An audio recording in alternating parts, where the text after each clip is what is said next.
Guys, update tayo. Napakarami ngayon ang nagpaabot sa atin patungkol po sa pagkamatay ng Binatilyong Sireni, player ng Ateneo, kung saan hinulaan at may sinabi si kaibigan na may nakakita sa pangyayari.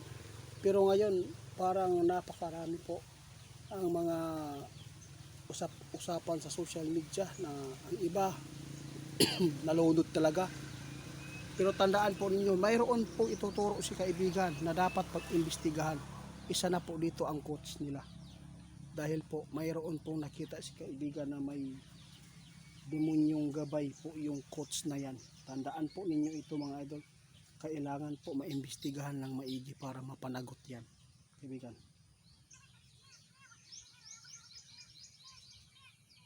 Grabe.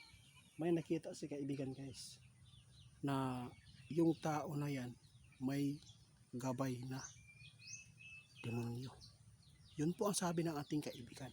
Kaya ipuntirya po ninyo ang investigasyon doon para magsasabi yan ng katotohanan sa sumali dito sa krimen po ng nawalang dalawang atleta o maglalaro ng basketball. Hindi pala atleta ito, basta maglalaro ng basketball. Yun po ang sinabi ng ating kaibigan. Kapag naipit po yung coach, talagang aamin yan kung sino talaga ang gumalaw po sa dalawa. At isa po ito sa inggit mga idol. Awayan po ito. Mahirap talaga kaibigan, oh? Kapag inggit ang tao mga idol, talagang ayaw talaga nila na yun pong tao na yan, nakita nila kung gaano kagaling po, no, na maglaro si Rene. Tapos ginaganyan. Tapos may iba pang tanaw para imbestigahan, ngunit may iba magsasabi na nalunod, pero hindi po. Yun po ang sabi ng ating kaibigan. Oh, may nagtraidor. Talagang maganda talaga na ipakulong po talaga kapag na laman ninyo na siya po ang isa dito sa maituro na salarin. Dahil si kaibigan ngayon talagang nag-alala kung hindi ito tanggalin sa pagka-coach dyan sa Ateneo. Para nakita ng ating kaibigan na sasaniban naman uli itong taong to. Talagang mayroon nakita si kaibigan mga idol. Gusto ng ating kaibigan na paimbestigahan talaga yung coach na yan. Hindi po ang mga idol daily jud di ay accident na pangyayari yun. Hindi po, hindi namatay sa aksidente, kundi may kumitil, sabi ng ating kaibigan. Ngayon po, nasasabi namin ito dahil napakarami ang nag-request din po sa atin na pasalamat sila dahil ipinapaabot ng ating kaibigan talagang nangyayari na mayroon talagang nag-imbestiga na nagsasabi hindi aksidente. Kaya humanga sila sa ating kaibigan.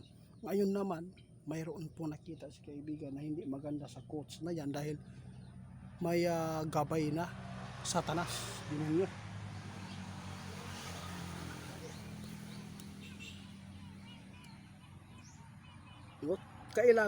Kailangan na matanggal pong taong yan. Hindi po dapat, hindi karapat dapat po yan na magiging coach po yan dyan. Kasi kapag nagpapatuloy po ang kanyang pag-coach dyan, talagang mayroon pang pangyayari na maulit-muli. Bistado ka na. Talagang hindi lang isa ang gumawa doon. Pwedeng 6, 4. Grabe. Ang sakit mga idol. Kapag nalunod ka sa dagat, tubig, iba-iba po ang reaksyon sa katawan mo. Kapag sasapa ka na anod, may mga bato, malakas po ang agos, yun po, magkakasugat ka. May mga pasa. Pero kung sa dagat ka, hindi po magkakapasa. Dahil ang dagat, hindi po yan tulad sa sapa na malakas ang agos. Balod lang na diya mga idol, walang bato na nasagi ang namatay na manglalaro ng basketball. Tama ka. Doon po nyo makikita ang totoong pangyayari. Kapag may autopsy, kapag mayroon pong nakita sa katawan niya ng mga pasa, hindi maganda ang ginawa. Gawas kung sa baha na nahitabo, sa sapa, na bangga na sa bato, kana, posible may ana, may bunog. Pero kung sa dagat, posible. Talagang pinagplanuhan talaga yung dalawa. Kaya, kawawa ang mga magulang, napakasakit. Huwag ka sana ma'am, no? Sir, mabayaran.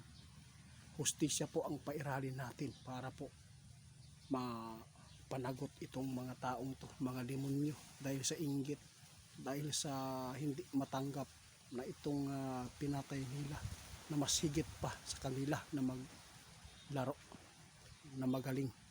Ito isa po dito eh. Kaya tandaan natin na may sinabi si kaibigan, may gabay po na demonyo ang coach.